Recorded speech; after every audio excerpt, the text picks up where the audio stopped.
Hey everybody, welcome back. We're going to start talking about the big daddy of all probability, or excuse me, of all statistics. And it is the normal probability distribution, or just the normal distribution. It is the bell-shaped curve. God, technology's great, isn't it? Look at this. I've got a bunch of bell-shaped curves over here, but let's go into this really easily. First and foremost, we need to talk about my normal curves end up looking, ooh, look at that. They end up looking like a boa constrictor that swallowed a goat. So you're going to have to bear with me for just a little bit. Remember, we've already talked about the normal or bell-shaped curve. We just haven't really given it a formal name yet. We know that the mean lives in the middle. Not only does the mean, but the median and the mode. It's symmetric.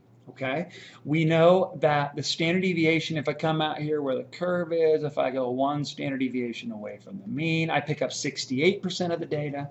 So that guy right there is 68%. If I go one standard deviation away from the mean, if I go two standard deviations away from the mean, I pick up 95% of the data. And if I go three standard deviations away from the mean, I pick up 99.7% of all the data. Now, it's a probability distribution, and that really makes sense in context, because if you think about, like, really simply, if you think about IQs, well, I know that the mean, I know that the mean for IQs is 100, and that the standard deviation, excuse me, is 15. So we know that 100% of everybody has an IQ. So the probability that somebody has an IQ is 1, which means the sum of all of these probabilities has to sum up to 1. All right? Now, I'm going to give you the formula for it. It's actually, there's a function that describes this. You'll hear this sometimes written as a probability density function. You'll hear that in calculus. But there's actually a function that describes this here curve right here. And it's f of x equals 1 over sigma times the square root of 2 pi. It's the craziest looking function you've ever seen. E to the negative x minus mu squared divided by 2 sigma squared. All right, that's the formula for it. Okay, that's the formula for this curve. And we know that the area under the curve sums to 1. Now, let's stumble over here. Let's look at this bad boy right here, because this is actually really cool. What I have here is, I have what, 4 different probability distributions. Now, if you look at this thing, look at what's going on. What do we have? Let's look at the blue one first.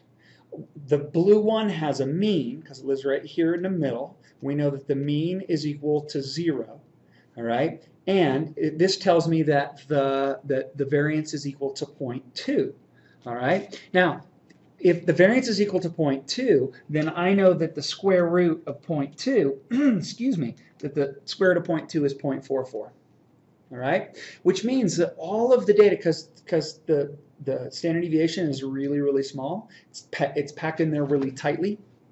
I guess it's 0.447, so let's include that. That means all of the data is crammed around the mean really closely. Now look at the red one.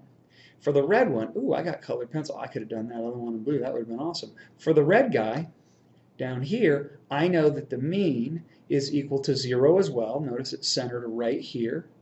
And that the standard deviation is 1, because the variance is 1. Square root of 1 is 1. So the data is not as tightly packed around the mean. For the yellow one, I think I got a yellow one. Look at here. I love technology, man. For the yellow one, the mean is also 0. And the standard deviation, let's see, for yellow is equal to the square root of 5. I don't know that off the top of my head, but it's a little bigger than 2. Square root of 5, 2.23. 2.23, which means the data is way far away. However, the thing to realize here is that the area underneath this curve is exactly the same as the area underneath this curve is exactly the same as the area underneath this curve. They all add up to 1. They simply have different standard deviations. Now let's look at the green one here for just a sec. Here's my green guy. This guy also has all of the area, because remember, it's a normal curve. All that area, they all have the same area, adds up to 1. But this guy appears to have, let's see, if we absolutely had to guess, it appears that the mean is at negative, what, 2? Now, what do you think the standard deviation is? Well, when the standard deviation for the red one was 1, the standard deviation for the blue one was 0.447. I mean, if I had to guess, if somebody put a gun to my head in the park, I'd say, what, 0.6? You know, I don't know because I don't have the data in front of me, but I know that the mean is -2, and I know that the data is more tightly packed around -2 than the red one, and it's less tightly packed around -2 than the blue one was. For both of these guys, by the way, that's around 0, of course. All right? So hopefully that'll give you a little bit of interesting information about normal probability distributions. Where it gets crazy is normal probability distributions. Think about it. What are examples of data that is normally distributed? In other words, the normal probability distribution describes its probabilities. All right, well, we know for one, IQ, heights, weights. Why isn't that whites, right? It's a strange thing. I never noticed that. IQ, heights, weights. In some cases, rates of growth, like the rate of growth of the grass. If I this would be a terrible job, but as a lab technician, if I had to go around and measure the growth rate of my grass, of each blade of grass. Now, clearly, I would in my backyard, I wouldn't measure them all. I would take samples from all over my yard, and what I would get is a normally distributed variable, which is really, really cool. One more thing, notation-wise. Your author chooses not to observe kind of a standard convention of noting a normal distribution. And that's written like this. You always write it as n with the mean and the standard deviation. So if you were talking about IQs, it would be written as n with 115. If you were talking about, I don't know, the red one, this would be n with 0 and 1.